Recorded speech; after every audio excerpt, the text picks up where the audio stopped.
Hello everyone, सभी को good evening भाई। मैं Pankaj Kumar, ASO in CSS. I hope कि आप सभी भाई सभी देवियां बहुत अच्छा होंगे और बहुत अच्छा से सीजीएल सीपीओ सीएचएसएल एमटीएस 2025 का तैयारी कर रहे होंगे। इसमें से कुछ ऐसे भी भाई ऐसे भी देवी हैं जो इस वीडियो को देख रहे हैं और रेलवे या फिर कोई स्टेट एग्जाम्स की तैयारी कर रहे होंगे, तो उनके लिए भी ये वीडियो बहुत हेल्पफुल होने वाला है। तो चलिए, मेरे पास समय बच जाता है ऑफिस से ऑफिस के बाद मेरे पास कुछ समय बच जाता है, तो मुझे लगा कि आपके लिए कुछ काम करूं, कुछ प्रैक्टिस करवाऊं मैथ का। तो जितने भी एग्ज़ाम्स 2025 में होने वाले हैं उसको ध्यान में रखते हुए मैं स्टार्ट कर रहा हूं math P Y Q series part 1। इसमें हम लोग 30 सेट्स का प्रैक्टिस करेंगे, जिसमें नंबर ऑफ क्वेश्चंस 15, 20, 25 होंगे। अगर बहुत अच्छा क्वेश्चन सिलेक्ट किया जाएगा तो 15 होगा, अगर एवरेज रहा तो 20 क्वेश्चंस लूंगा और थोड़ा सा इजी क्यों रहेगा क्वेश्चन तो मैं आपको 25 क्वेश्चंस करवाऊंगा। ठीक है, तो चलिए आज हम लोग प्रैक्टिस करने वाले हैं सेट 1। इसका ध्यान दीजिएगा, पीडीएफ जो होगा A4 जो पीडीएफ होगा वो आपको पंकज इंग्लिश टेलीग्राम चैनल पे अपलोड कर दिया जाता है वीडियो रिकॉर्ड करने से 2 से 3 घंटा पहले। तो वहां से जाकर अब सभी क्वेश्चंस को पहले अटेम्प्ट कर लें, ठीक है, सोल्व करें, उसके बाद ही वीडियो सोल्यूशन देखेंगे तो ये ज़्यादा आपके लिए हेल्पफुल होगा। इवन जो मैं क्वेश्चंस अभी बताऊंगा, ठीक है, अगर इसे भी आप नोट नहीं करना चाहेंगे तो इसका मैं एज इट इज आपको टेलीग्राम चैनल पे सोल्यूशन के बाद भेज दूंगा। ठीक है, आप जैसे कहेंगे मैं वैसे करूंगा आपके लिए। एक बात और, अभी फिलहाल मेरे पास ऑनलाइन अभी मेरे पास लाइव क्लास लेने का सुविधा नहीं अवेलेबल है, इसलिए मैं रिकॉर्डेड वीडियो अपलोड कर रहा हूँ। जैसे ही लाइव करने के लिए मैं हो जाऊंगा, ठीक है, वो सारी चीज़ें मेरे पास अरेंज हो जाएगा तो मैं लाइव स्टार्ट करूंगा। तो जब तक लाइव नहीं आता हूं तब तक वीडियो को पूरा वॉच करने के बाद जब वीडियो समाप्त हो जाए तो आप कमेंट बॉक्स में कमेंट सेक्शन में कमेंट्स जरूर करें, जिससे मुझे पता चले कि मेरा वॉइस प्रॉपर है कि नहीं, सॉल्यूशन आपको समझ में आया कि नहीं। और अगर किसी पर्टिकुलर क्वेश्चंस में मान लीजिए कोई सिली मिस्टेक मेरे से हो जाए या फिर किसी क्वेश्चन में आपको कम समझ में आए तो आप रेफरेंस दे सकते हैं कि सर क्वेश्चन नंबर 2 को आप सेट नंबर 2 में फिर से एक्सप्लेन कर दीजिएगा, मुझे थोड़ा कम समझ में आया तो उसको मैं कर दूंगा। बहुत अच्छा अच्छा क्वेश्चंस लिया हूँ। और एक बात और देखिएगा, ये जो सीरीज में मैं सेट्स आपको करवा रहा हूँ, क्वेश्चंस लिया गया है बहुत स्टैंडर्ड लेवल का क्वेश्चंस है। तो जितना भी मैं सोल्यूशन करवाऊंगा या जो मेरा सोल्व करने का तरीका होगा उन्हीं भाइयों को समझ में आएगा जो एक बार फाउंडेशन बैच पढ़ लिए हैं। तो जो फाउंडेशन बैच नहीं पढ़े हैं वीडियो को देख रहे हैं और अगर क्वेश्चन समझ में नहीं आए तो प्लीज़ सबसे पहले आप फाउंडेशन बैच कीजिए। ठीक है, आप उस चैप्टर को पढ़िए, फिर प्रैक्टिस कीजिए, फिर उसके बाद इस वीडियो को देखिए, तब आपको समझ में आएगा। अगर मैं कोई क्वेश्चन को सोल्व कर रहा हूँ, सोल्यूशन दे रहा हूँ, आपको समझ में नहीं आया, इसका मतलब है कि सिलेक्शन से आप 1 से 2 साल पीछे हैं। अभी आपको फाउंडेशन करने की जरूरत है, प्रैक्टिस करने की जरूरत है, तब इस प्रकार के मिसलेनियस क्वेश्चन बनाने के लिए आप कैपेबल होंगे। ठीक है, तो चलिए बिना टाइम वेस्ट किए आज शुरू करते हैं सेट नंबर 1 से। क्वेश्चन नंबर 1 देखिए। क्वेश्चन नंबर 1 में देखोगे x प्लस वाई का whole cube 27 into x minus y का होल क्यू, और ये आपको दिया हुआ है is equal to a x minus 2y जो भी है। तो देखोगे a cube plus b cube के फार्मूला पर है। मैं आपको बताना चाहूंगा कि a cube plus b cube का फार्मूला क्या होता है, सभी भाई जानते होंगे। A plus b into a cube plus sorry sorry sorry sorry sorry A square plus B square plus का क्या होता है, ए बी होता है। आप और भी जानते होंगे ए प्लस बी का क्या होता है, होल क्यू होता है -3ab इंटू ए प्लस बी होता है। ठीक है, यहाँ पे हम लोग इसका यूज लेंगे, ठीक है, इसका हेल्प लेंगे हम लोग, ठीक है, इसका यूज करेंगे। और एक माइनस वाला आप जानते होंगे, ए क्यू माइनस बी क्यू, ए होता है, अगर माइनस है तो बाहर हम लोग माइनस लिखते हैं, ए माइनस बी, और ये हो जाएगा A square plus B square plus का क्या, ए बी।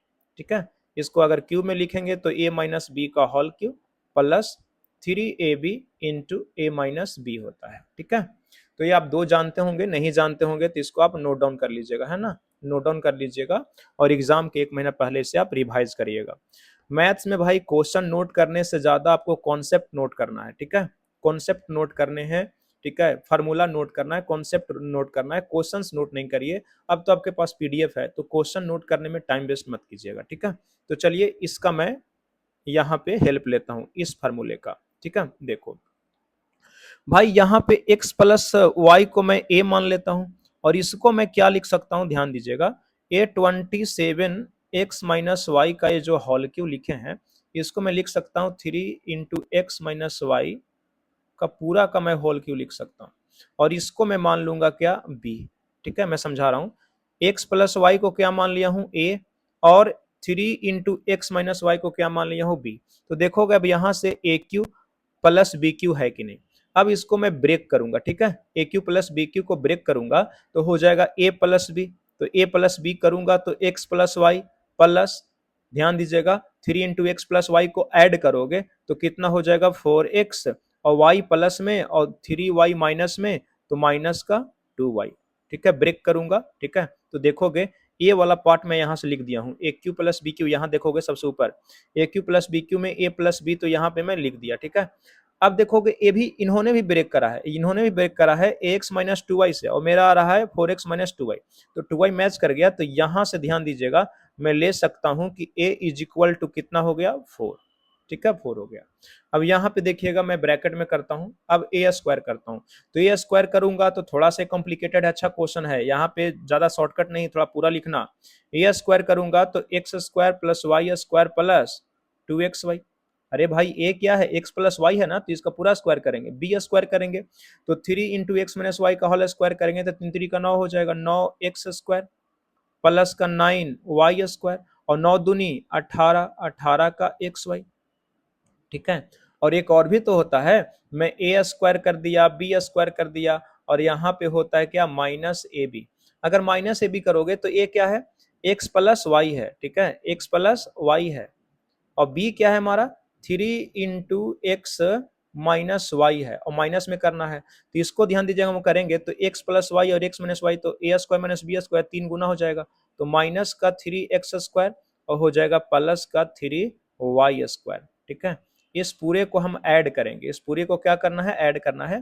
तो 9 1 10 में से 3 गया तो 7x स्क्वायर, और ये हो गया 9 3 12 1 कितना, 13 y स्क्वायर, और माइनस का हो गया 16xy। अब यहाँ से कंपैरिजन कर दो, ध्यान दीजिएगा एक्स के सॉरी एक्स स्क्वायर के जो कोफिशिएंट है उसको क्या माना है उन्होंने, बी माना है, तो यहाँ से ध्यान दीजिएगा बी बराबर कितना हो गया 7, और सी किसको माना है, एक्स वाई का कोफिशिएंट, तो ध्यान दीजिएगा यहाँ से मैं निकालूंगा तो सी इज इक्वल टू कितना हो गया, माइनस का 16, माइनस का 16। इसको मैं मिटाता हूँ, ठीक है, इसको मैं मिटाता हूँ। देखो अब वो जनाब पूछे हैं क्या, a माइनस बी माइनस सी। ठीक है, देखो वो जनाब पूछे हैं a माइनस बी माइनस सी, तो a का वैल्यू कितना है बताओ, a का वैल्यू कितना यहाँ से मैं निकाल रखा था 4, b कितना हो गया माइनस का 7, b 7 है, माइनस का साइन लगा दिए, और c कितना है माइनस का 16, तो 16 4 20 में से 7 गया तो कितना बचा 13, 13 इज द राइट आंसर। ठीक है, आपको समझ में आता है कि नहीं, सही आंसर हमारा कौन हो गया, सेकंड हो गया। बहुत अच्छा क्वेश्चन था डियर। ठीक है, आप ये नहीं सोचना कि सर आपको बनाने में इतना समय लग गया तो मुझे एग्जाम में कितना लगेगा। ठीक है, समझाने के कारण ये चीजें मुझे एक्स्ट्रा बताना पड़ा, अगर मुझे सोल्व करना होता तो 1 मिनट से ज्यादा का क्वेश्चन नहीं है, मैं इसको कर सकता हूँ। ठीक है, आई होप कि ये समझ में आया होगा। बहुत अच्छा क्वेश्चन है, आपको समझ में आया है कि नहीं, वॉइस मेरा प्रॉपर है कि नहीं, कॉमेंट करके जरूर बताना भाई। ठीक है, आगे चलते हैं क्वेश्चन नंबर 2 में। देखिए 2 में वो जनाब कह रहे हैं, ध्यान दीजिएगा, मैं हिंदी कोई पढ़ता हूँ, इंग्लिश ऊपर है। x⁴ माइनस 433 x का power 4 plus 16 is equal to इतना, x ग्रेटर देन 0 है, तो इतना का वैल्यू आपसे पूछा जा रहा है। ठीक है, देखोगे तो ये पूछा x का पावर 8 माइनस 433 x का पावर 4 और प्लस का 16 इज इक्वल टू क्या हो गया 0। ठीक है, अब यहाँ पे देखोगे हमको 2 पावर तक जाना, हमको ध्यान दीजिएगा, मुझे x का 1 पावर तक जाना है, 8 तक है, तो हाफ करते जाऊंगा, तो x का पावर 4 प्लस 16 अपॉन x का पावर 4 इज इक्वल टू 433। इतना आपको समझ में आता है कि नहीं। अब इसको मैं कर सकता हूँ x square plus 4 upon x square का पूरा का होल स्क्वायर, तो इधर 2a भी जोड़े हैं तो इधर भी 2a भी जोड़ना पड़ेगा, तो 2a भी जोड़ेंगे तो 2 रहेगा, और इसमें से तो 4 रहेगा, 4 रहेगा तो 4 दूना 8 जोड़ देंगे तो कितना हो गया 441। तो अब मुझे बताओ बउआ कि x square plus 4 upon x square is equal to कितना हो गया, 21 हो गया। अब फिर से मैं चलूंगा, अब फिर से 2a भी दोनों तरफ जोड़ देंगे, तो ध्यान दीजिएगा ये क्या रहा है, x प्लस 2 अपॉन एक्स का होल स्क्वायर। ठीक है, तो ये तभी ना होगा जब 21 प्लस 2a भी जोड़ेंगे, तो 2a भी जोड़ेंगे तो 2 गुना 2 4 जोड़ना पड़ेगा, तो ध्यान दीजिएगा यहाँ से हो गया x plus 2 upon x is equal to कितना हो गया 5, कितना हो गया 5। सही आंसर कौन सा हमारा, सेकंड। ठीक है, आपको समझ में आ रहा है कि नहीं? और जिन भी भाई को समझ में नहीं आ रहा है ना, उनको एक बार अलजेब्रा बहुत अच्छा से पढ़ना है डियर, ठीक है। मैं उनके लिए ये सीरीज लाया हूँ जिनका सिलेबस कंप्लीट है, ठीक है। आई रिपीट, ये सीरीज उनके लिए है जिनका सिलेबस कंप्लीट है। ये क्वेश्चन उन्हीं को समझ में आएगा जिनको अलजेब्रा एक बार पढ़ा हुआ है, ठीक है। वो सोच नहीं पा रहे थे, अप्रोच नहीं ले पा रहे थे कि कैसे इसको अप्रोच लेना है, तो मैं सिखा रहा हूँ, ठीक है। यहाँ से मैंने क्या ऐड करा, ध्यान दीजिएगा, यहाँ से जो आठ आठ क्या कहाँ से आया है, 2 × x² इंटू 4/x², ये मुझे दोनों तरफ ऐड करना पड़ा था। x² से x² कट गया था, इसलिए मैं डायरेक्ट क्या लिखा था, 8 लिखा था। आपको समझ में आया कि नहीं? यहाँ पे मैंने क्या ऐड करा है, 2 × x इंटू 2/x, तो x से कट गया तो 4 जोड़े हैं। इतना तो आप समझ ही सकते हैं भाई, ठीक है। सीजीएल को टारगेट कर रहे हैं तो इतना तो समझ ही सकते हैं। क्वेश्चन नंबर 3 देखो, कह रहा है कि पॉइंट PQRST, 3 बिंदु है, सॉरी 5 जो है पॉइंट्स है, इन दिस ऑर्डर, इसी ऑर्डर में है, किसी सर्किल पर जिसका सेंटर O है। एक कॉर्ड TS जो है पैरेलल है डायमीटर PR का, और एक एंगल दे रखा है, तो कह रहा है मेजर बताइए RTS का। तो सबसे पहले तो आपको बनाना पड़ेगा क्या, सर्किल। तो सबसे पहले मैं बना लेता हूँ सर्किल।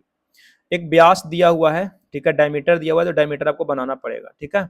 डायमीटर कौन है मुझे बताओ, ठीक है। डायमीटर क्या है, PR डायमीटर है, PR। तो अगर मान लीजिए कि PA है तो RA डायमीटर हो गया। अब वो दिया हुआ है कैसे, ध्यान दीजिएगा, PQRST दिया हुआ है, ठीक है, PQRST। और कह रहा है कि ठीक है, ST, ध्यान दो, TS जो है पैरेलल है डायमीटर किसका, किसका किसका किसका किसका, PR का, ठीक है। कौन कौन पैरेलल है, TS। तो मान लेते हैं कि ध्यान दीजिएगा PQR, यहाँ पे S हो गया और यहाँ पे T हो गया, ठीक है, यहाँ पे T हो गया, ठीक है, T यहाँ पर हो गया।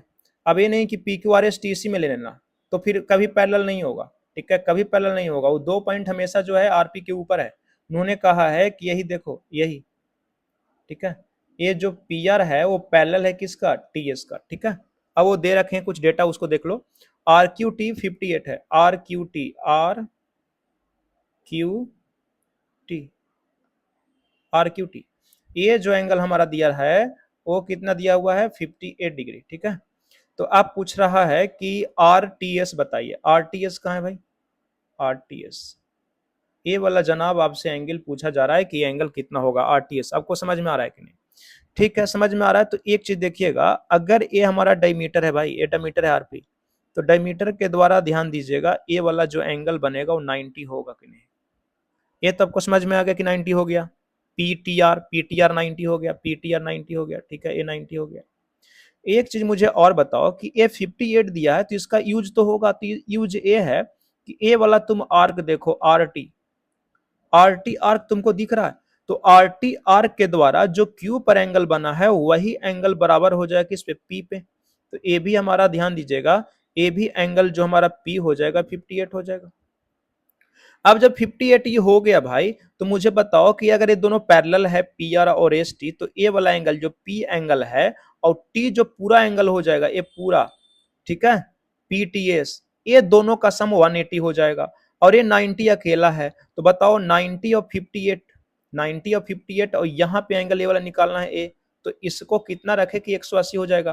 तो 90 तो अकेले है, RT P90 अकेले है। अब 58 और AX मिला के 90 होना चाहिए। तो 58 में कितना जोड़ू कि 90 हो जाएगा, तो 32 डिग्री, दैट इज आंसर, ठीक है। आपको समझ में आता है कि नहीं? सही आंसर हमारा कौन हो गया, थर्ड हो गया, ठीक है, सही आंसर थर्ड हो गया।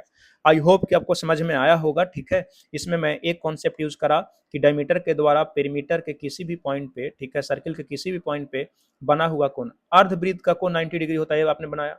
एक मैं यूज करा कि सेम आर्क के द्वारा पेरीमीटर बना हुआ एंगल क्या होता है, सेम होता है। और एक कॉन्सेप्ट लगाया कि अगर दो लाइन पैरेलल हो तो एक ही ओर के अंतः कोणों का योग 180 होता है।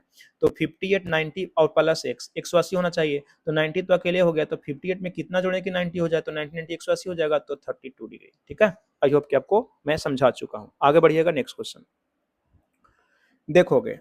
कह रहा है कि ए जो है पैसा क्या करता है, उधार लेता है, कितना कितना 1,60,000 रुपया बी से, ठीक है, 10% के इंटरेस्ट से जो पर एनम लगता है।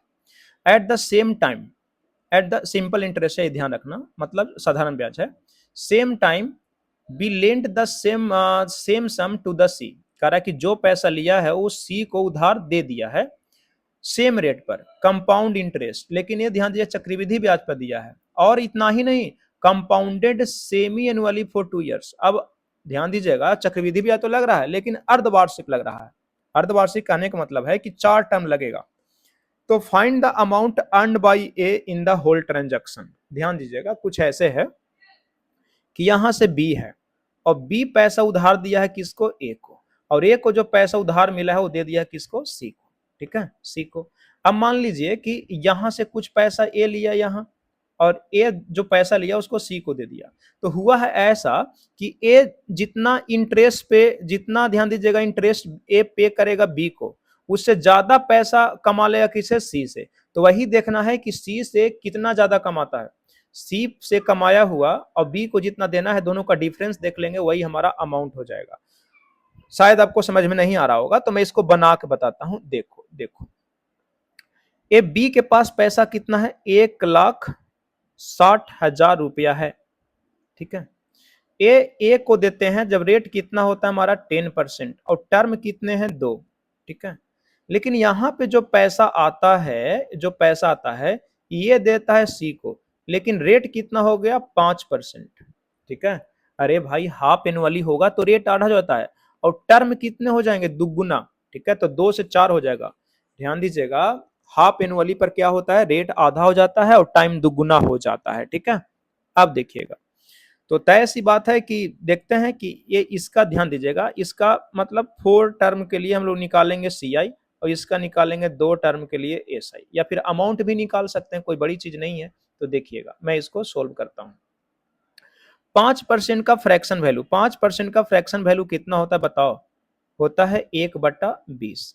मतलब फर्स्ट टर्म में हो जाएगा 20 से 21, फिर सेकंड टर्म में वो जो पैसा हुआ उसका 20 से 21, फिर 20 से 21, फिर 20 से 21। तो जो अमाउंट होगा यहाँ पे, जो बी अमाउंट अर्न करेगा, जिसका अमाउंट हो जाएगा मिस धन, जो सी से लेगा वो कितना हो जाएगा बताओ, ए हो जाएगा, जो भी होगा ये 16,000 का हो जाएगा, 16,000 का हो जाएगा, कहाँ गया, 16,000 का हो जाएगा 20 से कितना 21, 4 टर्म के लिए इतना हो जाएगा। ठीक है, इतना हो जाएगा। तो यहां से देखते हैं ना कि ये इसका अमाउंट कितना हो जाता है, तो इसको निकालना है तो ये तो बेहद आसान है। देखिएगा इसको मैं कैसे निकालता हूं। ये हो गया 1,60,000 4 जीरो, तो यहां से देखोगे तो ये तो 1,60,000 हो गया, आपको दिख रहा होगा 4 है। 21 का पावर 4 करना है तो 21 का स्क्वायर 441 होता है, 441 का आपका स्क्वायर करना है। 441 का स्क्वायर करना बहुत आसान है, जैसे इसको हम ऐसे करेंगे तो 1 का स्क्वायर 1 होता है। अब 44 गुना 1 कितना हो गया 44, और 44 को दुगना करो 88, कैरी कितना 8। 44 का स्क्वायर 1936 होता है, 1936 और 8 कितना होता है, ध्यान दीजिएगा 1944 होता है। ठीक है, 1944। तो यहाँ पे जो हमारा आ गया 19,4,481, और ये पूरा से पूरा कैंसिल आउट हो गया। तो ध्यान दीजिएगा इसको अमाउंट इतना मिला है सी से, लेकिन ध्यान दीजिएगा बी से लिया था उधार ए को, तो ध्यान दीजिएगा ए को कितना, बी को कितना वापस करना है वो देख लेते हैं। 1,60,000 4 जीरो। अब बताइएगा 10% है तो एसआई कितना हो गया, एसआई हमारा यहां से 2 साल के लिए एसआई कितना हो गया 20%। तो अमाउंट कितना हो जाएगा 100 से 120 मतलब 6/5 हो जाएगा। ठीक है, 6/5। अब इसको मैं कैंसिल आउट करूंगा तो 32 पचे 160 3 जीरो। ठीक है, और गुना कर देंगे तो 0 0 0 और 6 दूनी 12, 36 18 19। इतना पैसा ए को बी को वापस करना है, जबकि सी से इतना पैसा वो कमा रहे हैं। तो ध्यान दीजिएगा ए को ओवरऑल बेनिफिट कितना है, तो ए को बेनिफिट है 1,94,481 में से घटा देंगे 1,92,000। ठीक है, तो घटाऊंगा तो 481, और 4 में से 2 गया तो 2, मीन्स 2,481 रुपया इसको बेनिफिट है। आंसर कौन सा, थर्ड। ठीक है, आंसर थर्ड। ठीक है, आप कैसे बनाए हैं इसको कमेंट करके जरूर बताइएगा। ठीक है, आप इसे कैसे बनाए हैं इसको कमेंट करके जरूर बताइएगा। नहीं तो आप ध्यान दीजिएगा वैसे भी लगा सकते थे, कोई बड़ी बात नहीं है। आप इसका इफेक्टिव निकाल लीजिए 2 साल का, फिर 2 साल का ये हमारा 21 आ रहा है, तो वैसे भी आप घटा के बना सकते थे। ठीक है, देखिए जैसे 5 का 2 निकालोगे तो कितना होता है, 5 5 10 और 5 5 25, 10.25 और फिर 10.25 का 10.25 का 2 बार निकालना पड़ेगा। तो मुझे लगता है कि वैसे कैलकुलेशन बढ़ जाएगा। ठीक है, तो इफेक्टिव निकाल के बनाना इस क्वेश्चन का थोड़ा चैलेंजिंग है क्वेश्चन, तो आप ऐसे ही बनाए तो ज्यादा अच्छा है। बताओगे बी से ए लिया है तो अमाउंट बी का कितना हो गया, 1,92,000। मतलब अब ए को वापस करना है 1,92,000, लेकिन 1,60,000 रुपया जो ए मिला था ना, ये चतुर है, ये सी को लगा दिया है उधार पर। तो बताइएगा, सी को लगा दिया है, रेट है 5%, टर्म है 4, तो 21/4 का पावर 4 इतना टाइम्स हो जाएगा। तो मैं निकाल के देखा तो हो गया 1,94,481 रुपया सी से कमाएगा। तो सी से ज्यादा कमा रहा है और बी को देना है कम, तो जो डिफरेंस होगा वही तो ध्यान दीजिएगा होल ट्रांजैक्शन में, होल ट्रांजैक्शन में ए अर्न कर रहा है।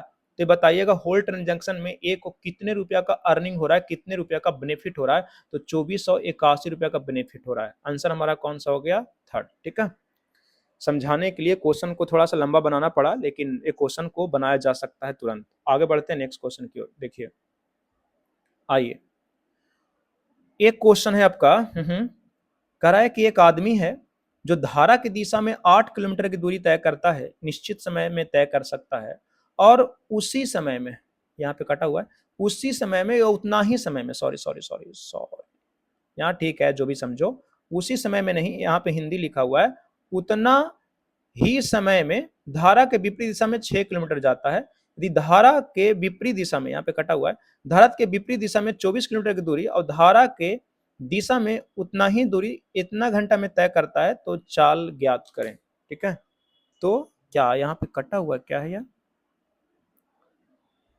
If the 24 kilometre upstream the same distance downstream इतना, then the speed of the current.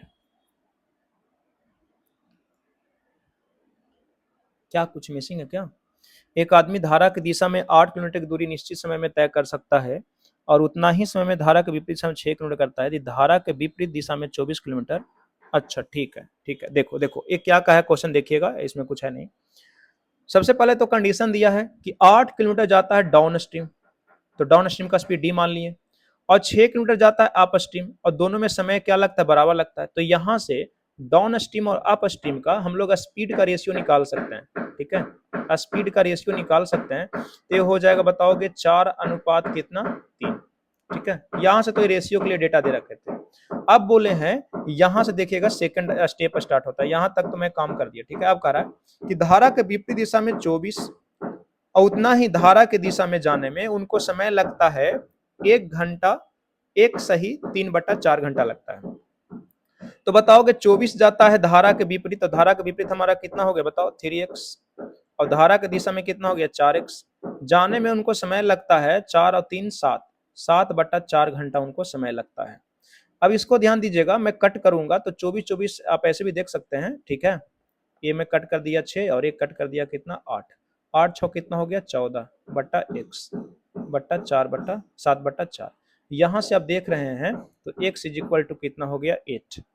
अब मुझे बताइएगा, जब डाउन स्ट्रीम और अप स्ट्रीम दिया हो तो धारा स्ट्रीम का स्पीड आप निकाल सकते हैं क्या? स्ट्रीम का होता है d माइनस यू अपॉन क्या 2, और अगर यही बोट का स्पीड निकालना होगा तो बोट का हमेशा धारा से ज्यादा होता है, तो बोट का होता है d प्लस यू अपॉन क्या 2। तो बोट का निकालना हो तो d प्लस यू अपन 2 करेंगे, स्ट्रीम का निकालना है तो d माइनस यू अपन 2 करेंगे। तो हमको तो स्ट्रीम का निकालना है तो इसको लगाएंगे, तो 4 में से 3 गया तो 1 और 1 बटा करेंगे तो x अपन 2 किलोमीटर पर आवर हो जाएगा।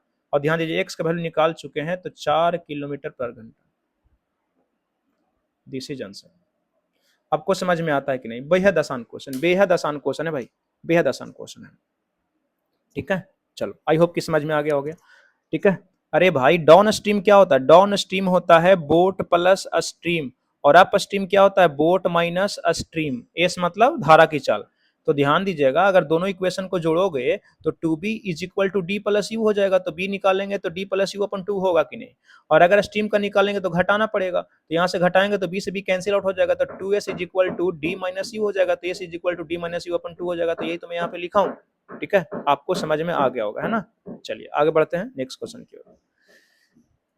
देखिएगा ये क्वेश्चन, कह रहा है कि एक व्यक्ति ने कोई निश्चित राशि पर उधार ली, पहले वर्ष के अंत में 4,000 और दूसरे वर्ष के अंत में 7700 रुपये का भुगतान करके इसे चुकाने के लिए तैयार हुआ। यदि वार्षिक रूप से चक्रवृद्धि ब्याज होने वाला ब्याज की दर इतना है तो उधार ली गई राशि कितना होगा। देखिए उन्होंने क्या करा है कि यहाँ पे कुछ पैसा उधार दिए हैं, लिया है कोई आदमी उधार, और ये हो गया हमारा फर्स्ट ईयर और ये हो गया सेकंड ईयर। तो फर्स्ट ईयर में उन्होंने कुछ पैसा दिया है और सेकंड ईयर में कुछ पैसा दिया है और पैसा हो गया है वसूल।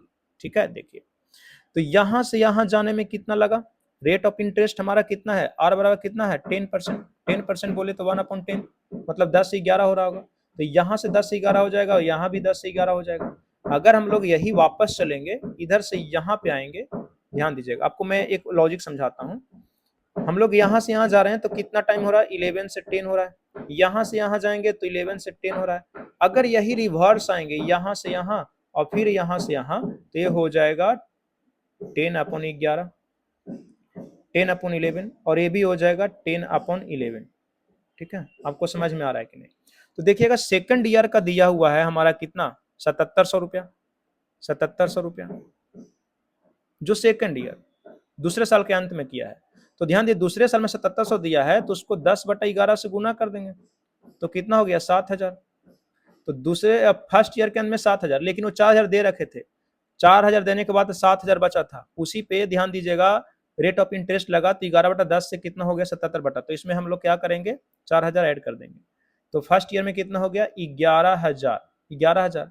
अब ध्यान दीजिएगा फिर से ई हुआ था कितना 10, 11 से 10 हुआ है तो इसको 10/11 से गुना कर देंगे तो पैसा हो गया हमारा कितना 10,000। आई होप कि आपको समझ में नहीं आया होगा, मैं कंफर्म हूं कि आपको समझ में नहीं आया होगा, मैं श्योर हूं। तो देखिएगा मैं इसको फिर से सॉल्व करता हूं, आ जाओ देखो अब आपको समझाऊंगा मैं। फर्स्ट ईयर के लास्ट में उन्होंने कितना पैसा दिया है 4,000 रुपया। ठीक है, और सेकेंड ईयर के लास्ट में उन्होंने दिया है कितना 7,000। तो 7,000 तो यहां से यहां आने में कितना 10/11, तो इसका 10/11 करेंगे तो कितना हो गया 7,000। तो मुझे इतनी सी बात बताओ कि फर्स्ट ईयर के अंत में टोटल पैसा उनको कितना देना था 11,000, 11,000। अब फिर से हम लोग फर्स्ट ईयर जाने वाले हैं तो ध्यान दीजिएगा 10/11 से गुना कर देंगे और 10/11 से गुना कर देंगे तो यही पैसा हमको निकालना था, तो ये हमारा कितना हो जाएगा 10,000 रुपया। आई होप आपको समझ में आ गया होगा सही आंसर कौन सा, फर्स्ट। ठीक है, आगे चलिए देखिए एक वस्तु का क्रय मूल्य अंकित मूल्य इतना इतना है तो कह रहा है कि x का मान ज्ञात कीजिए। वस्तु का क्रय मूल्य और अंकित मूल्य दे रखा है और छूट इतना पर बेचा जाता है तो लाभ इतना होता है। तो मुझे बताओगे यहाँ पे एसपी को मैं बराबर करूंगा तो हमारा एमआरपी कितना दिया हुआ है 900। एमआरपी पे डिस्काउंट के बाद हमारा क्या बनता है एसपी। डिस्काउंट कितना का मिलता है भाई बताओ। ठीक है, डिस्काउंट कितना का मिलता है x% का डिस्काउंट मिलता है, मीन 100 - x बट्टा 100, तो बट्टा 100 इधर भी बट्टा 100 उधर भी तो कट जाएगा तो लिखना मूर्खता है। आगे ध्यान दीजिएगा सीपी पे जो प्रॉफिट होता है वो हमारा भी एसपी होता है। तो सीपी कितना है 720, इसमें प्रॉफिट कितना का होता है 100 + 5x/2, सॉरी 5x/3 इतना का प्रॉफिट होता है। तो दोनों तरफ एसपी निकाल लिए तो एसपी एसपी इक्वल हो गया। मैं क्या बताया आपको समझ में आया कि नहीं, क्या बताया समझ में आया कि नहीं। ध्यान दीजिएगा एमआरपी पे जो डिस्काउंट देते हैं, डिस्काउंट देने के बाद जो अमाउंट होता है वो एसपी होता है, और सीपी पे ध्यान दीजिए प्रॉफिट गेन करते हैं तो सीपी प्लस प्रॉफिट वो भी हमारा एसपी होता है, तो एसपी एसपी इक्वल हो गया। अब यहाँ से देखिएगा ए मैं इसको करूंगा तो थोड़ा छोटा कर लेता हूँ, 10 से काटता हूँ तो 10 नमा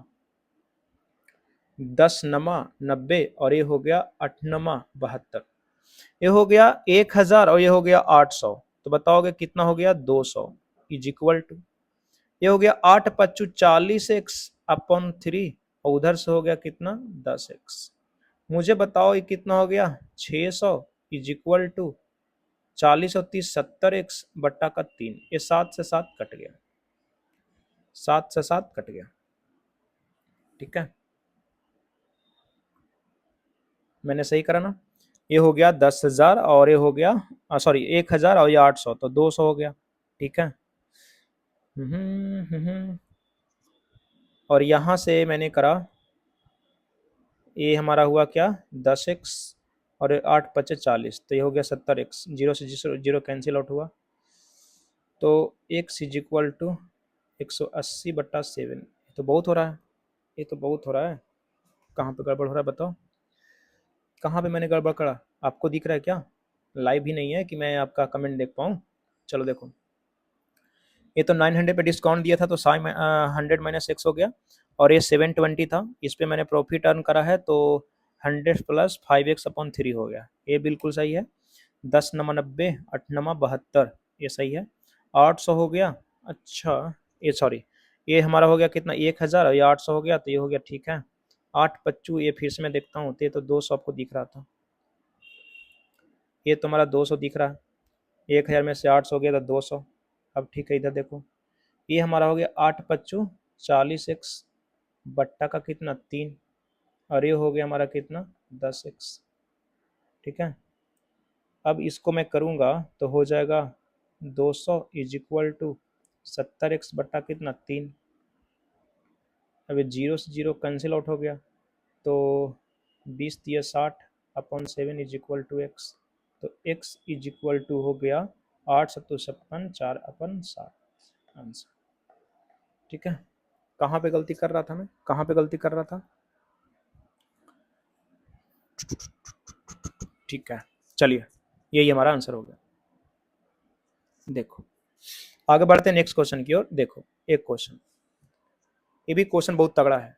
कह रहा है कि एक त्रिभुज है जहां पे एक एबीसी त्रिभुज है, डी एक पॉइंट है बीसी पर इस प्रकार से कि बीडी और डीसी इतना है, ई पॉइंट है एडी पर इस प्रकार से कि एई एडी इतना है, तो फाइंड द रेशियो ऑफ इतना इतना, ठीक है। हिंदी में मिसिंग है तो अंग्रेजी में आप देख लीजिएगा, मैं हिंदी को पढ़ा था।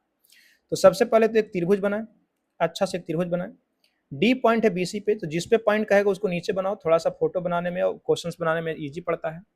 तो बीसी पर एक पॉइंट क्या है, डी है, डी है, इस प्रकार से है कि ये 3 रेशियो में है तो ये हमारा 4 है, ठीक है। 3 4 भी लिख सकते हो क्योंकि रेशियो पूछ रहा है। अब एडी एक पॉइंट, एडी एक, ध्यान दीजिए लाइन मिला देते हैं, एडी पर एक पॉइंट है क्या, ई, ठीक है, ई, ई एक ऐसा पॉइंट है कि ए ई 2 है तो एडी हमारा क्या है 3 है, ए भी रेशियो में ही दिया है, ठीक है, रेशियो में दिया हुआ है। तो अब आपसे पूछ रहे हैं त्रिभुज, त्रिभुज ई सी डी और त्रिभुज ए ई बी का एरिया का रेशियो जनाब आपसे पूछ रहे हैं। ए ई बी कहाँ है बताओ, ए ई बी यहाँ है, ए ई बी यहाँ है, और हमारा ई सी डी कहाँ है, तो ई सी डी है, ई सी डी है, यही दोनों का रेशियो आपसे पूछा जा रहा है। देखिएगा क्वेश्चन तुरंत मैं बोल्ड कर दूंगा। देखिएगा ये पॉइंट ए है, एक त्रिभुज देख रहे हैं, कौन कौन सा बताओ, ए बी डी, और एक त्रिभुज देख रहे हैं ए डी सी, दोनों में ध्यान दीजिएगा पॉइंट ए कॉमन है, तो डिपेंड करेगा एरिया ऑफ ट्रायंगल किस पर, बेस पर, ठीक है। दोनों बेस एक ही पॉइंट पे जाकर मिल रहा है, दोनों बेस से, दोनों पॉइंट से हम लाइन निकाल रहे हैं, ये पर जाकर मिल रहा है, मतलब दोनों के लिए हाइट क्या है, सेम है। जब हाइट सेम हो तो ट्रायंगल का एरिया डिपेंड करता है बेस पर, ठीक है, बेस पे। तो बताओगे ए बी डी का क्षेत्रफल कितना हो जाएगा 3, और एडीसी का क्षेत्रफल कितना हो जाएगा 4। जब टोटल हमारा 7, टोटल एबीसी का हम 7 मान लेते हैं, तो एबीडी 3 है, तो एडीसी कितना हो जाएगा 7 4, ये समझ में आ रहा है, ठीक है। एसीडी किस में आ रहा है, एसीडी किस में आ रहा है बताओ, सॉरी ईसीडी किस में आ रहा है, तो एडीसी में आ रहा है, और एडीसी का मतलब ईसीडी का हम लोग कितना निकाले हैं 4, कितना निकाले हैं 4, ध्यान दीजिएगा 4 कहां से कहां है, एडीसी, एडीसी तक 4 है, और ये 4 अपने आप में दो त्रिभुज में बटा हुआ है, 1 और 2, ठीक है। अब ये दोनों अपने बटेगा, सी दोनों में कॉमन है, तो अब ध्यान दीजिएगा फर्स्ट और सेकंड ट्रायंगल का एरिया डिपेंड करेगा बेस पर, तो एक का 2 है, एक का 3 है, तो ध्यान 4 जो है 5 का वैल्यू है, तो 3 का वैल्यू कितना हो गया, ए हो गया एसीडी का। अब सुनिएगा, हमको निकालना है एईबी का, एईबी किस में है, एबीडी में, तो एबीडी का पूरा क्षेत्रफल कितना है 3, कितना है 3, इतना समझ में आ रहा है, पूरा क्षेत्रफल कितना है 3। अब ध्यान दीजिएगा, ये त्रिभुज अपने आप में 2 में बटा हुआ है, मान लेते हैं ए है और ए बी है, 2 त्रिभुज में बटा हुआ है, और ए का जो क्षेत्रफल है वो 2 के बराबर है, बी है जो 3 है, मतलब ध्यान दीजिएगा टोटल अगर 5 होगा तो बी 3 होगा और ए कितना होगा 2 होगा, जबकि एबीडी तो हम 3 माने हैं, तो 3 जो है 5 का वैल्यू दिया हुआ है, तो 2 का वैल्यू निकालना है। अरे भाई ए बी में बेस कितना है 2 है, 2 का वैल्यू निकालना है, बस बन गया क्वेश्चन, बन गया क्वेश्चन। तो 2 से 2 कैंसिल आउट हो गया 2, और 3 से 3 कट गया, 5 से 5 कट गया, ठीक है। तो क्षेत्रफल हो जाएगा 2:1। आपको समझ में आता है कि नहीं? 2:1 इज द राइट आंसर। एक बार याद रखना कि ध्यान दो, यहाँ पे 2:1 है और यहाँ पे 1:2 है। तो जब भी ऐसा क्वेश्चन आए तो आंसर लगाने से पहले देख लिया करो किसका किसका पूछ रहा है। ईसीडी पहले है और एईबी बाद में है। तो ईसीडी में ध्यान दो 4 into 3 है और एईबी में 3 into 2 है। तो स्वाभाविक है कि ईसीडी ज्यादा होगा। तो 2:1 इज द राइट आंसर। आपको समझ में आया कि नहीं? पहले 3 और 4 लिए और 4 को भी हम लोग बांटे हैं 2 और 3 में, और 3 लिए और 3 को ही बांटे हैं 2 और 3 में। आई होप कि आपको समझ में आ गया होगा। तो सही आंसर हमारा कौन सा हो गया? फर्स्ट। आगे बढ़ते हैं, देखोगे क्वेश्चन नंबर 9। आज का क्वेश्चन बहुत अच्छा है भाई, बेहतरीन क्वेश्चन है। आपका बेसिक ठीक होना चाहिए तभी क्वेश्चन समझ में आएगा। Points A and B are on circle with centre O. P A M और पी बी एन आर क्या है? Tangents to the circle. अच्छा ठीक है, देखो एक हमारा ध्यान दीजिएगा क्या है? सर्किल है, ठीक है। देखोगे दो टेंजेंट है पी ए एम और पी बी एन, ठीक है। दो टेंजेंट है, दोनों में पी कॉमन है, मतलब इस प्रकार से पॉइंट होगा। आप सर्किल बनाए होंगे तो आपको आइडिया होगा, है ना? आपको आइडिया होगा। दो हमारा टेंजेंट है, तो पी हो गया, ए हो गया। तो पी ए के साथ आगे बढ़ाते हैं तो क्या मिल रहा है? एम मिल रहा है। और यहाँ पे बी हो गया और इसको आगे बढ़ाते हैं तो क्या मिल रहा है? एन मिल रहा है। इतना सब संतुष्ट है? चलिए आगे देखते हैं कि P outside of the circle, P outside circle वो ठीक है। Q जो है, Q is on the major arc, on the major arc, arc होगा ए बी, मतलब ए बी मेजर आर्क पर है। तो ध्यान दीजिएगा ए माइनर आर्क है, मेजर आर्क हमारा ये है। इस पे ध्यान दीजिएगा, बड़ी चाप, छोटी चाप, लघु चाप और दीर्घ चाप आप हिंदी में पढ़े होंगे। तो क्यू यहाँ पे है, ठीक है। अब वो दे रखे हैं angle Q A M, Q A M, A कितना जनाब दे रखे हैं? ए दे रखे हैं वो कितना? 50 डिग्री, ठीक है। एक और दे रखे हैं क्यू ए एम 50 डिग्री नहीं, क्यू ए एम जो है 58 डिग्री है, ठीक है। और क्यू बी एन जो है 50 डिग्री है। क्यू बी एन कैसे निकलेगा? क्यू बी एन, ए वाला एंगल वो दे रखे हैं कितना? 50 डिग्री। तो आपसे पूछ रहे हैं कि ए पी बी बताइए। ए पी बी, ए वाला एंगल आपसे पूछा जा रहा है कि कितना होगा, ठीक है। और यहाँ पे सेंटर है जो भी है। तो बताइएगा, क्वेश्चन बउआ वाला हो गया। ये दोनों को मैं मिला दूंगा ऐसे, ये दोनों को मैं ऐसे मिला दूंगा, ठीक है। तो ध्यान दीजिएगा, एक मैं आपको बता रहा हूँ, कॉन्सेप्ट याद रखिएगा। एक मान लो कि ये सर्किल है और ये हमारा टेंजेंट है। तो यहाँ से कुछ ऐसे लाइन ड्रॉ करेंगे तो सर्किल में अल्टरनेट एंगल बराबर होता है। तो अगर थीटा है तो अपोजिट, ध्यान दीजिएगा, ए, इसके अपोजिट में जो भी एंगल मैं लूंगा वो सब थीटा होगा। ये सब थीटा होगा, सब थीटा होगा। ये रूल्स आप पढ़े होंगे ना, ठीक है, ये आपको पता होगा। मैं फिर से बता रहा हूँ, ठीक है। देखिएगा, मेरे पास जगह का थोड़ा सा अभाव है। मान लीजिए कि ये सर्किल है, यहाँ पे देखिएगा राइट साइड में नीचे ये सर्किल है और ये हमारा टेंजेंट है। तो यहाँ पे मैं एक कॉर्ड अगर ड्रॉ करता हूँ इससे, तो ये वाला एंगल थीटा है। तो ध्यान दीजिएगा, इसके अपोजिट, इसके जो अपोजिट हमारा सेक्शन होगा उसमें जितने भी एंगल बनेंगे इस कॉर्ड को यूज करके, वो सब हमारा थीटा ही होगा। वो सब हमारा क्या होगा? थीटा ही होगा। एक कॉन्सेप्ट पर पढ़े होंगे। तो देखिएगा, इसी का मैं लगाता हूँ। ये टेंजेंट था, यहाँ पे टच करा, ठीक है, यहाँ पे टच करा, और क्यू ए कॉर्ड है। तो यहाँ पे ए अगर ध्यान दीजिएगा 58 बना रहा है, तो इसके अपोजिट तो यही वाला हुआ, यहाँ से यहाँ। अब जो भी बनाएगा वो सब 58 ही होगा। तो ये हमारा कितना हो गया? 58। अगर इधर से हम लोग चलेंगे तो देखिएगा, ए वाला देखो, ए वाला एंगल 50 है, तो इसके अपोजिट चलेंगे तो अपोजिट तो ये हुआ, यहाँ से लेकर यहाँ तक। तो यहाँ पे जो एंगल हम लोग बना रहे होंगे वो भी कितना हो जाएगा? 50। तो जब 58 और 50 हो गया तो 108 हो गया। तो बताओगे तीनों एंगल का जो 180, तो ये कितना हो गया? 72 हो गया। ये जो हमारा हो गया वो कितना हो गया? ये हो गया 72 डिग्री हो गया। और 72 डिग्री हो गया तो ये निकालना है।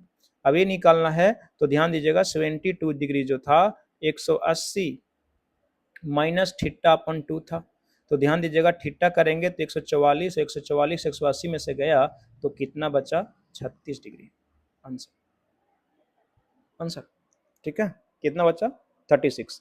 देखो ये क्वेश्चन में, किसी भी क्वेश्चन में सिंगल कॉन्सेप्ट नहीं लग रहा भाई, मल्टीपल कॉन्सेप्ट लग रहे हैं, एक से ज्यादा कॉन्सेप्ट लग रहे हैं। तो थोड़ा इस बात का आप ध्यान रखिएगा भाई, ठीक है। अब ये नहीं है कि इसको ऐसे ही बनाएंगे, इसको और भी तरीके से बनाया जा सकता है, लेकिन ये सटीक है। अब देखिएगा ये रूल मैं कहाँ से लाया, 72 is equal to 180 minus theta upon 2। तो इसको मैं बताता हूँ, ठीक है, आई होप कि समझे होंगे। तो थोड़ा सा देखिए, मैं इसको बताता हूँ, है ना। चलिए देखिए, मिटाता हूँ, आइए। ये रूल देखो, फिर से बैक करके देखना, आपको समझ में आ जाएगा। मान लीजिए कि ए हमारा क्या है, सर्किल, और यहां से एक पॉइंट है ए, और ये पी है, ये टेंजेंट, यहाँ पे टेंजेंट है, ठीक है, ए थीटा डिग्री है। तो अक्सर एग्जाम में सेंटर वाला पूछेगा कि बताइएगा ए वाला एंगल कितना होगा। तो ए एंगल निकालना हो तो ये होता है 180 माइनस थीटा, 180 माइनस थीटा होता है, ठीक है, ये बात याद रखिएगा, 180 माइनस थीटा। और अगर यहीं से अगर ए वाला एंगल निकालना हो, ए वाला एंगल निकालना हो तो क्या होगा बताओ, लॉजिक लगाओ, थोड़ा सा दिमाग लगाओ। ए आर्क देखो, सेम आर्क के द्वारा सेंटर पर बना हुआ एंगल का आधा होता है पेरीमीटर पर बना हुआ एंगल। तो ये जो एंगल होगा 180 डिग्री माइनस थीटा अपॉन 2 होगा कि नहीं, 2 होगा कि नहीं बताओ। और इसी को मैं और शॉर्ट करूंगा तो 90 माइनस थीटा अपॉन 2 होता है। तो 90 याद नहीं रखना, आप इसी को याद रख लेना कि 180 माइनस थीटा अपॉन 2 होता है। और ये वाला एंगल एग्जाम में हमेशा पूछता है तो 180 माइनस थीटा हो जाएगा। कल को ये दिया रहेगा, मान लीजिए थीटा दिया हुआ है कितना हमारा 36, तो ये हो जाएगा 144। मान लीजिए 60 दिया हुआ है पी, तो ये हो जाएगा 120। मान लीजिए कि किसी एग्जाम में ओ वाला सेंटर 100, ओ वाला एंगल 120 दिया हुआ है, तो थीटा पूछेगा तो 60 हो जाएगा। मान लीजिए ओ वाला एंगल जो ये दिया हुआ है, मान लो कि दिया हुआ है कितना 130 दिया हुआ है, तो ध्यान थीटा 50 हो जाएगा। अच्छा एक चीज यहां से और याद रखना कि मान लीजिए यहां से एक और टेंजेंट ड्रॉ कर दिया जाए ए, देख रहे होंगे ना, देख रहे होंगे, मान लीजिए कि एम है और एन है, और इससे एंगल यहां पे बनाया जाए सेंटर पर, सेंटर पर, तो ए वाला भी जो एंगल होगा ना, ए भी होगा 180 माइनस थीटा अपन 2 ही होगा, ठीक है। तो 3 पॉइंट यहां से याद रखना है भाई। अगर ये थीटा होगा, ठीक है, तो जो ओ का जो है, ओ पर जो हमारा एंगल बनेगा, ये दोनों टेंजेंट से मिलाकर, दोनों जहां पे टेंजेंट टच करता है वहां से, तो 180 माइनस थीटा होगा। और यही टचिंग पॉइंट से अगर ध्यान दीजिएगा पेरीमीटर पर निकालना हो तो ये भी 180 माइनस थीटा होगा। और अगर ध्यान दिए फिर से एक टेंजेंट ड्रॉ कर दिया जाए एम एन, और इससे सेंटर बनाया जाए तो ये भी 180 माइनस थीटा होगा। इंटरेस्टिंग था कि नहीं, इंटरेस्टिंग था कि नहीं, कमेंट करके जरूर बताइएगा। और ये अपना नोट कॉपी में ये कॉन्सेप्ट नोट कर लीजिएगा।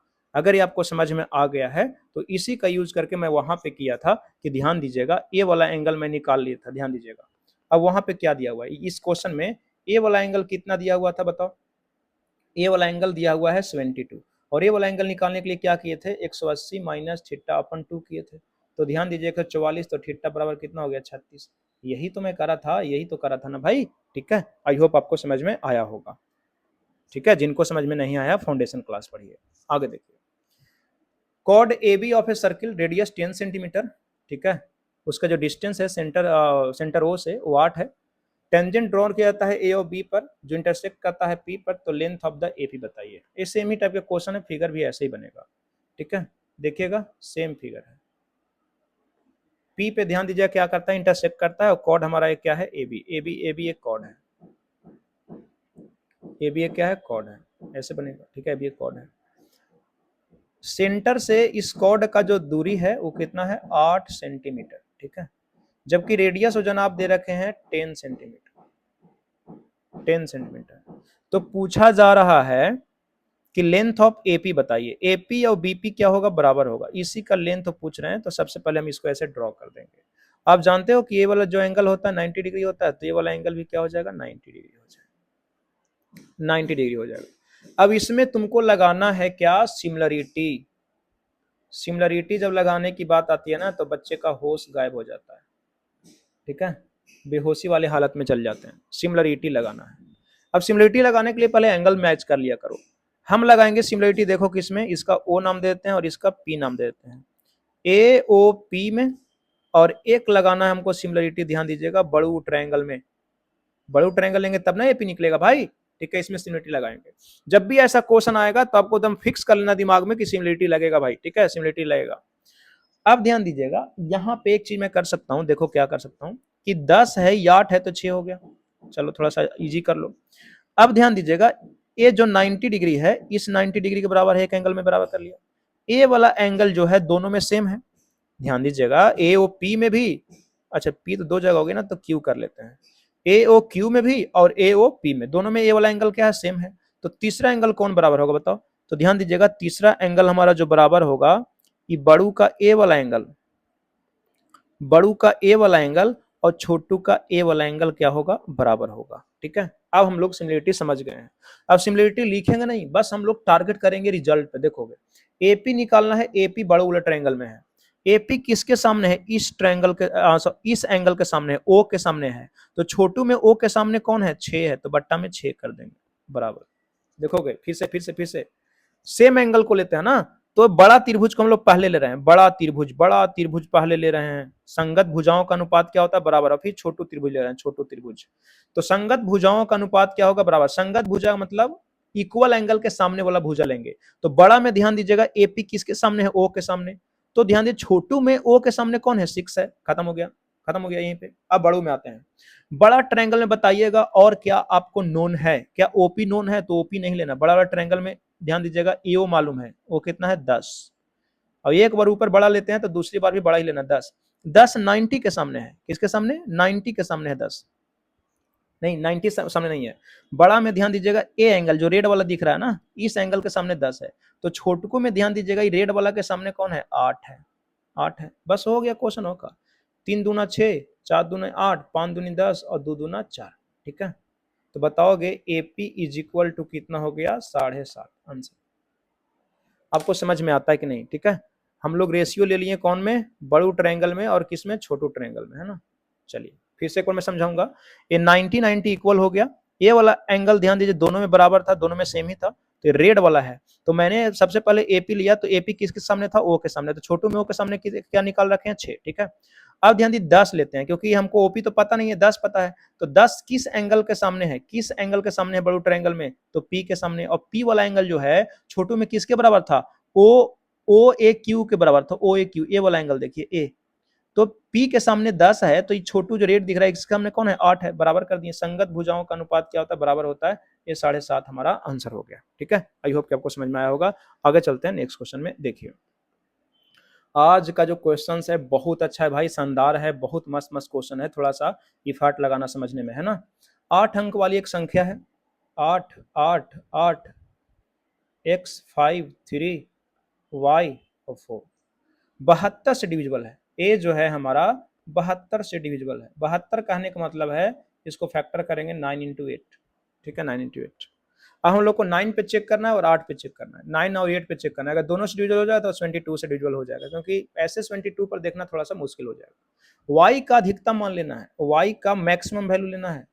ठीक है, देखोगे वाई का वैल्यू क्या होगा। तो सबसे पहले तो तुम बताओ 3 डिजिट पर चेक करते हैं। 8 के चेक करने के लिए, 8 पर चेक करने के लिए ध्यान दीजिएगा, 8 पर चेक करने के लिए लास्ट 3 डिजिट्स 8 से डिविजिबल होने चाहिए। अब 8 से डिविजिबल होगा तो पहले हम लोग 3 डिजिट का लेंगे। ध्यान दीजिएगा, 300 पहले वाई और 4 को मानो ही है, 300 300 8 से कटता है क्या, नहीं। तो ध्यान दीजिए 208 से कट जाता है, 208 से कट जाता है। तो 200 तो कट गया, तो बचा कितना, 1। तो हम देखेंगे 1 वाई 4, इतना ही को हम लोग 8 से ट्राई करेंगे। तो अगर वाई का वैल्यू हम लोग ध्यान दीजिएगा 0 रखते हैं, तो 13 गुना 8 104, 13 गुना 8 104। ध्यान दीजिएगा 104 कट जाएगा, वाई का मतलब 0 लेंगे, लेकिन वाई का मैक्सिमम वैल्यू लेना है, मिनिमम नहीं या कोई भी नहीं, मैक्सिमम वैल्यू। तो मैक्सिमम वैल्यू कहां से शुरू करेंगे, 9 से। तो बताओगे 194 क्या 8 से कटेगा, 8 दूनी 16 8 चौका 32, नहीं कटेगा। ठीक है, तो अब ध्यान दीजिएगा हम लेंगे 184, 8 दूनी 16 8 का 24, एक कट जा रहा है। इसका मतलब है कि ध्यान दीजिएगा y का मैक्सिमम वैल्यू 9 नहीं क्या हो जाएगा, 8 हो जाएगा। ठीक है, ये आपको समझ में आया, ये समझ में आया। अब ध्यान दीजिएगा 9 पर चेक करेंगे तो ऑल डिजिट्स का जो सम है वो 9 से डिविजिबल होना चाहिए। तो बताओगे 5, यहां से मैं कट करता हूं, 5 और 4 9, ये तो कट गया। 8 8 8 24 और 3 27, ये भी ध्यान 9 से कट गया। तो बच्चा हमारा क्या, x प्लस 8, x प्लस 8। तो बताओगे x का क्या वैल्यू होना चाहिए कि जो 9 से कट जाए। तो x इज इक्वल टू हो जाएगा 1। तो x इज इक्वल टू 1 और y इज इक्वल टू कितना, 8। जो वैल्यू पूछा बता दीजिए। तो ध्यान दीजिएगा 7 और प्लस 8 दूनी 16 और 7 कितना हो गया 23, सीधा राइट आंसर। आपको समझ में आया कि नहीं? अगर एक कंडीशन नहीं लगाता कि y का अधिकतम मान बताइए, तो यहां से हम y का वैल्यू क्या लेते हैं, 0। तो y का वैल्यू 0 लेते हैं, y का वैल्यू अगर हम लोग 0 लेते हैं, ठीक है, 0 लेते हैं, तो x का वैल्यू भी 0 ले लेते हैं, तो इसका वैल्यू ऑलरेडी 0 आ जाता। लेकिन मैक्सिमम वैल्यू बोला है, तो मैक्सिमम वैल्यू बोला है तो 0 नहीं लेंगे, अब 9 से शुरू करेंगे। कहाँ से, 9 से। तो 9 लिए तो 194 हम लोग 8 से नहीं काट पाए, तो 184 8 से कट गया। ये आपको समझ में आया कि नहीं कि 200 वाला क्या कॉन्सेप्ट लगाएं? ठीक है, 100 बाबू 8 से नहीं कटता है, 200 जो होता है 8 से कट जाता है, तो 300 में 200 कट गया तो बचा कितना, 100 ही बचा ना, इधर y4 बचा हुआ था, तो हम लोग इतना पे चेक करेंगे। ऐसे तुम 3y4 पे भी चेक कर सकते थे, कोई बड़ी बात नहीं है। अगर ये चीजें आपको समझ में नहीं आया तो आप ऐसे भी चेक कर सकते हो, देखो ठीक है, मैं आपको और आसान करता हूँ। अगर चीजें आपको समझ में नहीं आया तो 394 को देख लो 8 से कटता है कि नहीं, तो 8 8 8 चौका 32, 8 चौका 32 7, 74 8 से नहीं कटेगा, ठीक है, नहीं कटेगा। तो अब देख लेते हैं 384, 8 चौका 32, 6 4 अट्ठू अट्ठू 64 कट गया, ये तो कट गया, ठीक है, ये तो ध्यान दीजिएगा कट गया। मतलब y का वैल्यू हम लोग क्या लेते हैं, 8 लेंगे तो हो जाएगा। तो देखिएगा यहाँ पे y का वैल्यू 8 लिया गया है। आई होप आपको समझ में आ गया होगा। बहुत अच्छा क्वेश्चन है, बेहतरीन क्वेश्चन है भाई। आगे बढ़ते हैं नेक्स्ट क्वेश्चन की ओर। देखिए, ए और बी मिलकर किसी काम को 20 दिन में कर देते हैं। ए बी किसी काम को 20 दिन में करते हैं। पहले क्वेश्चन को पूरा पढ़ा करो तब बनाएंगे। बी सी 24 दिन में कर देता है, ए सी से दुगुना है, तो बी अकेले कितना दिन में? ठीक है, जैसे बनाते हैं ट्रेडिशनली वैसे बनाइए। बी सी उसी काम को 24 दिन में कर देता है, 24 दिन में। ध्यान दीजिएगा यहाँ पे एक दिया हुआ है कि ए जो है सी से दुगुना काबिल है, कैपेबल है। तो मैं देख लेता हूं, ध्यान दीजिए टोटल वर्क में कितना मान सकता हूं, 120। तो 20 छक्का 120 और 20 बचे 120, इफिशियंसी हो गया, इफिशियंसी हो गया। यहां से दोनों को मैं घटाऊंगा, अगर ए बी, ये प्लस में है भाई, प्लस में है, ठीक है, कंफ्यूज मत करना है, प्लस में है। अगर ये दोनों इक्वेशन को मैं घटाऊंगा तो A minus C is equal to मिल जाएगा कितना, 1। A minus C is equal to कितना मिल जाएगा, 1। और यहाँ भी 1 ही है, ठीक है। तो ध्यान दीजिएगा रेशियो 1 का वैल्यू कितना है, 1 ही है। यहाँ रेशियो में देखो डिफरेंस 1 ही है और यहाँ भी 1 ही है। इसका मतलब आप क्या समझते हैं, इसका मतलब क्या समझते हैं भाई, कि ध्यान दीजिएगा वास्तव में ए 2 ही है और सी कितना है, 1 है। अब बताओगे, बच्चा ही बता सकता है किसी भी इक्वेशन से कि जब सी 1 है तो बी ध्यान दीजिएगा 4 है क्या, बी 4 है क्या? यहाँ पे भी देखोगे, ध्यान दीजिए बी 4 है तो ए 1 है क्या? तो ए सॉरी सॉरी, बी 4 है तो हाँ, बी 4 है तो ए 2 है, तो यहाँ से भी निकल गया। आपको ये चीजें समझ में आया कि नहीं?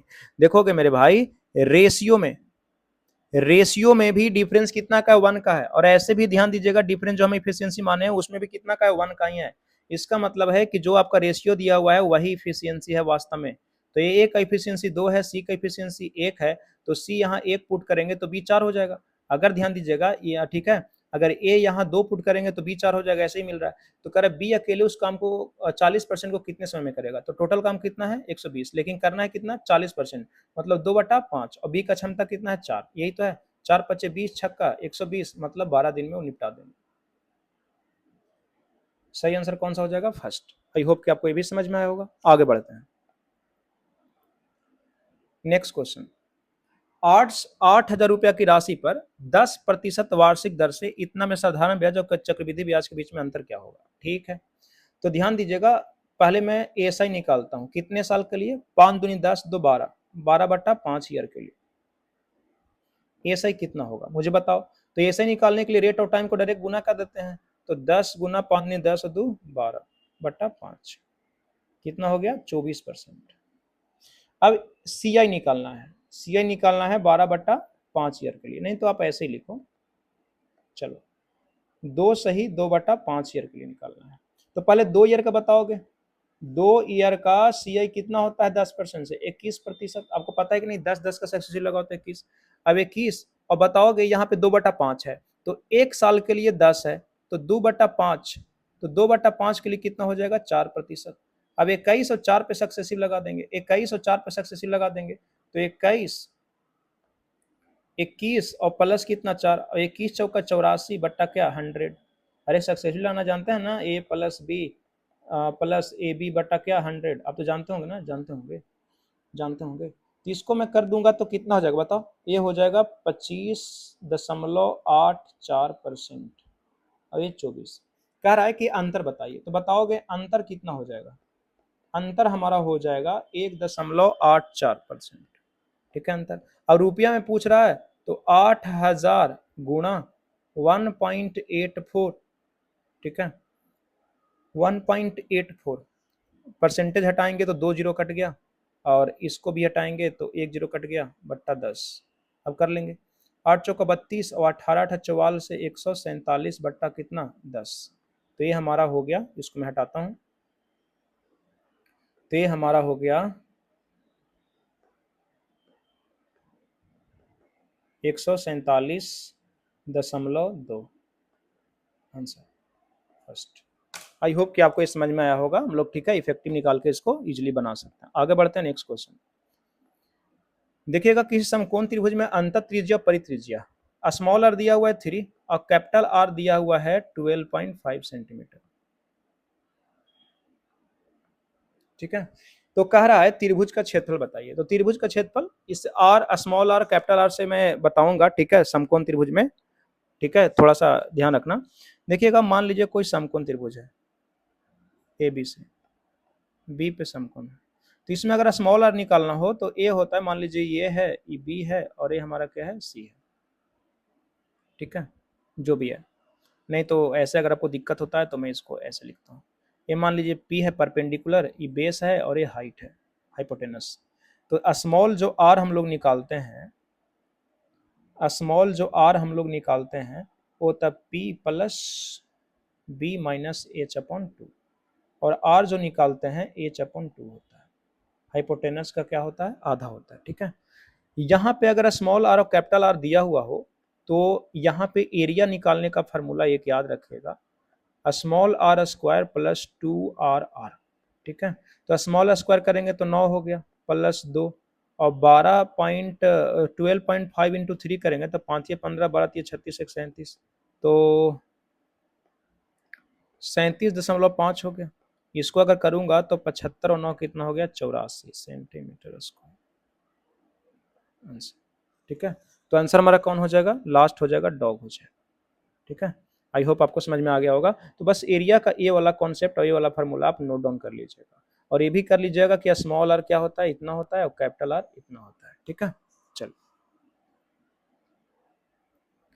इतना समझ में आया कि नहीं। ऐसे राइट एंगल ट्रायंगल से बहुत सारी चीजें होता है जो आपको याद रखना चाहिए। ठीक है, तो अगला स्लाइड में देखेंगे। आज अच्छा अच्छा क्वेश्चन आया है, थोड़ा चैलेंजिंग है, टफ है, मुश्किल है, तो ज़्यादा समय लग जाएगा। तो अगले दिन जब मैं क्वेश्चन ईजी लूंगा ना तो ये सारी चीज़ों को मैं एक्सप्लेन कर दूंगा। आगे बढ़िएगा नेक्स्ट। यदि संख्या इतना 6 से विभाज्य है तो m के सभी संभावित मानों का योग बताइए। संख्या पहले लिखना चाहिए आपको, क्योंकि आपको तो स्क्रीन पर रहेगा, कंप्यूटर पर तो आपको कॉपी में तो लिखना है, इसलिए मैं लिखता हूँ। यानी कि इसमें बना दूंगा 6203 m। ए 6 डिजिटल है, मतलब 6 डिजिटल है तो प्राइम नंबर में फैक्टर करो, 2 और 3 से चेक करना पड़ेगा। तो 2 से कोई संख्या तभी कटेगा जब लास्ट डिजिट जो हो इवन हो, 0 हो, 2 हो, 4 हो, 6 हो, 8 हो, इतना ही हो सकता है। अब 3 से चेक करना पड़ेगा, ऑल डिजिट्स सम 3 से डिविजल होना चाहिए। 3 का जानते हैं ना, 3 का रूल जानते हैं ना, 3 और 9 का डिजिट्स सम क्या होते हैं, 3 या 3 से कट जाते हैं तो पूरा संख्या 3 से कटेगा। डिजिट्स सम अगर 9 से कट जाते हैं तो वो संख्या 9 से कटेगा। तो देखते हैं, यहाँ से देखो 2 7 9 हो गया, 6 3 9 हो गया, ये 8 बच गया, 8 प्लस 2m। 8 को 9 कर देते हैं तो -1 जो हमको करना पड़ेगा। अरे भाई इसको 9 कर दिए तो -1 हो गया, ठीक है 9 कट जाता है, तो ये हमारा 2m हो गया। अब m का वैल्यू रख के चेक कर लो 3 से कब कब कटेगा। अगर 0 रखेंगे तो नहीं कटेगा, 2 रखेंगे 2 दूना 4 में से 1 गया 3, 3 3 से कट जाता है, 4 रखेंगे तो 4 दूना 8 में से 1 गया 7 नहीं कटेगा, 6 रखेंगे 6 दूनी 12 में से 1 गया तो 11 नहीं कटेगा, 8 दूनी 16 में से गया 15, 15 3 से कट जाएगा। तो मतलब m का वैल्यू ध्यान दीजिएगा हमारा 2 भी आ सकता है, 8 भी आ सकता है। यही संभावित मानों का योग पूछ रहा है, तो 8 और 2 कितना हो जाएगा 10 हो जाएगा। आपको समझ में आता है, समझ में आता है कि नहीं भाई। तो ये था आज का 15 क्वेश्चंस, बहुत अच्छा अच्छा क्वेश्चंस था भाई। ठीक है, और सबको मैं बहुत बेहतरीन तरीके से बताने की कोशिश किया हूँ। अगर कोई भाई इसको शॉर्ट बना सकते हैं या फिर दूसरे तरीके से बना सकते हैं तो बहुत अच्छी बात है, अपना प्रैक्टिस करते रहिए। आपका भी अप्रोच हो सकता है कि किसी किसी क्वेश्चन में और थोड़ा जल्दी बना होगा, ऑप्शन से बनाए होंगे, यूनिडिजिट से बनाए होंगे, ठीक है, डिजिटल सम डिजिट सम से बनाए होंगे, ठीक है, या ऑप्शन का यूज़ करके बनाए होंगे, जो मुझे जेनुइन लगा, ठीक है, कि जिसको आपको एग्ज़ाम में यूज़ करना चाहिए, प्रयोग करना चाहिए, यहाँ से गलती होने का संभावना नहीं है, एकदम जेनुइन है, ठीक है, होश हवास में बनाना है, तो वो तरीका वो भी मैं बताने का कोशिश किया हूँ। बाकी अगर वीडियो को लास्ट तक वॉच किए हैं, तो आपसे एक रिक्वेस्ट है कि कमेंट बॉक्स में, कमेंट सेक्शन में कमेंट करके ज़रूर अपना ओपिनियन शेयर कीजिएगा कि ये जो सीरीज़ है, ये जो सेट नंबर 1 का सॉल्यूशन है, आपके लिए बेनिफिशियल है कि नहीं। मैं आपके कमेंट का वेट करूँगा, इंतज़ार करूँगा। इस वीडियो में यहीं तक, फिर मिलता हूँ सेट नंबर 2 में, तब तक अपना ख्याल रखिएगा। बाय, टेक केयर, जय हिंद।